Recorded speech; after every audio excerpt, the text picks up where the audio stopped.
the allocation of water between urban and rural areas. This would negate the potential for any social conflict.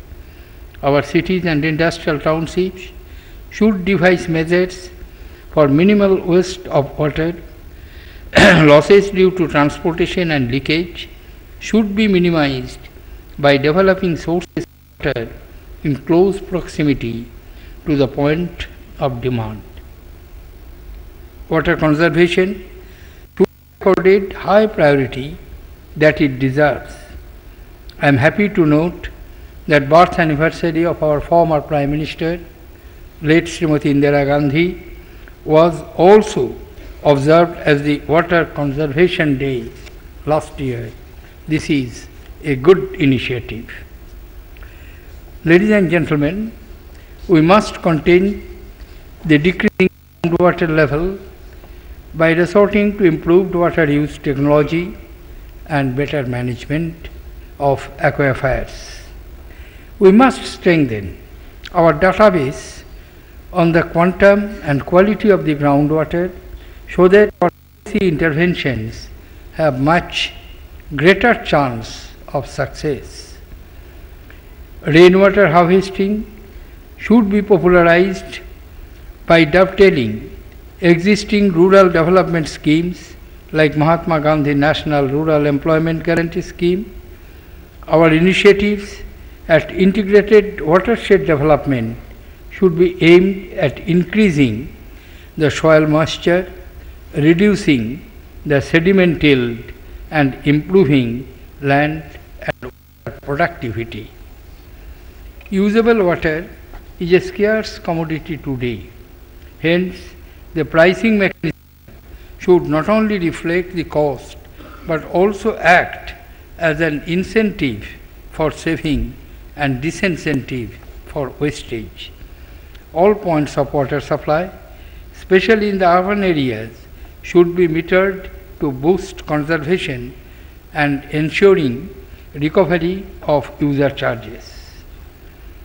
The role of water users association should be strengthened by giving them adequate powers for collection of water charges and management of the water system.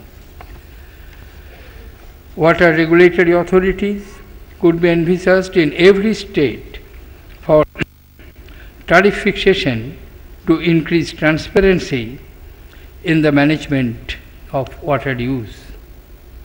Ladies and gentlemen, our country's agriculture is a big demand center for water. The total irrigation potential that stands created at the end of the 11th five-year plan is close to 94 million hectares. Water management in this sector is therefore crucial for overall sustainability of our water resources. The 3R strategy, reduce, recycle, and reuse, must find application in our farmlands. Our irrigation system should encourage judicious use of water. Micro-irrigation techniques like drip and sprinkler and adoption of cropping pattern suited to natural resource endowments should mark our approach to water saving in agriculture. Studies have brought out that positive linkage between the level of economic development and adequacy of the water-related infrastructure such as water supply, sanitation, wastewater treatment for majority of the urban population and planned use of wastewater. Across different geographies, use of wastewater has been an old practice. Wastewater treatment technology has developed due to the significant contribution of scientific and engineering fields. This has led to the growing use of wastewater in agriculture worldwide. However, in terms of area irrigated by untreated wastewater, India ranks third in the world. There is therefore a need to upskill our efforts at recycling and reuse of wastewater. I am hopeful of the slogan, more crop and income per drop of water become reality soon. Ladies and gentlemen, our citizens should have access to safe drinking water whose benefit in terms of the human health has been well documented.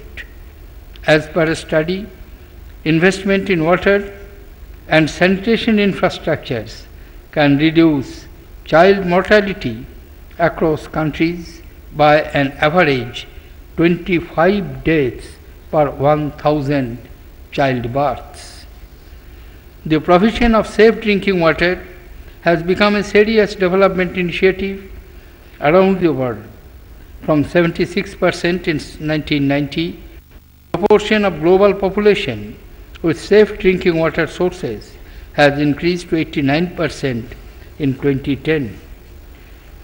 The number of people benefited has increased over this period by 2 billion, of which our country counts more than 1/4.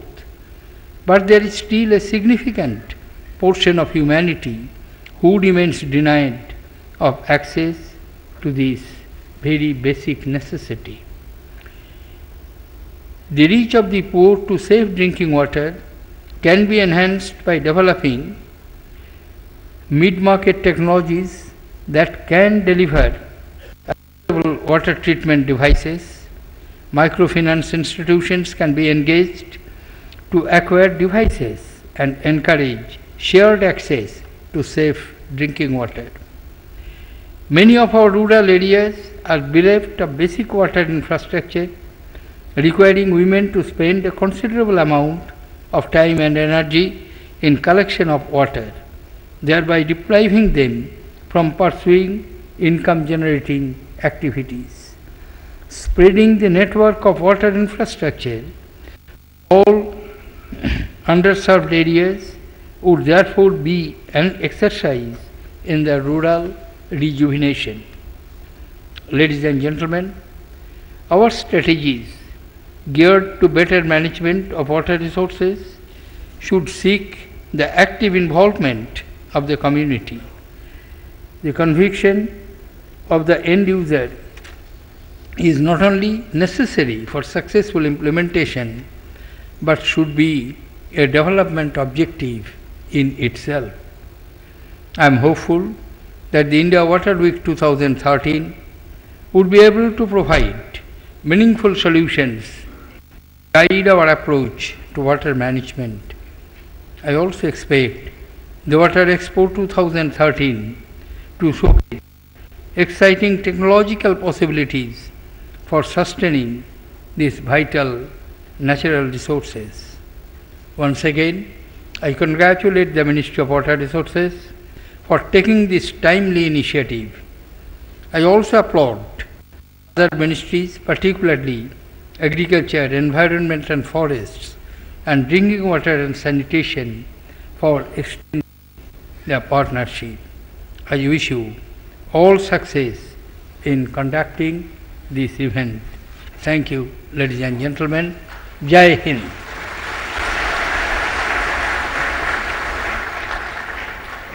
We thank the Honorable President of India for his very thought-provoking message and his guidance.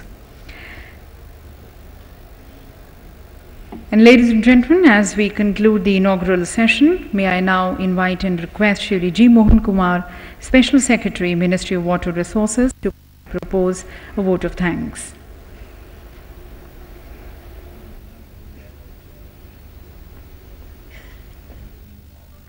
And that was live coverage we were getting you from Vigyan Bhavan, where President Pranab Mukherjee just inaugurated the second India Water Week 2013. Well, the theme of this second India Water Week is efficient management of water, challenges and opportunities. Let's begin with the top stories at this hour now.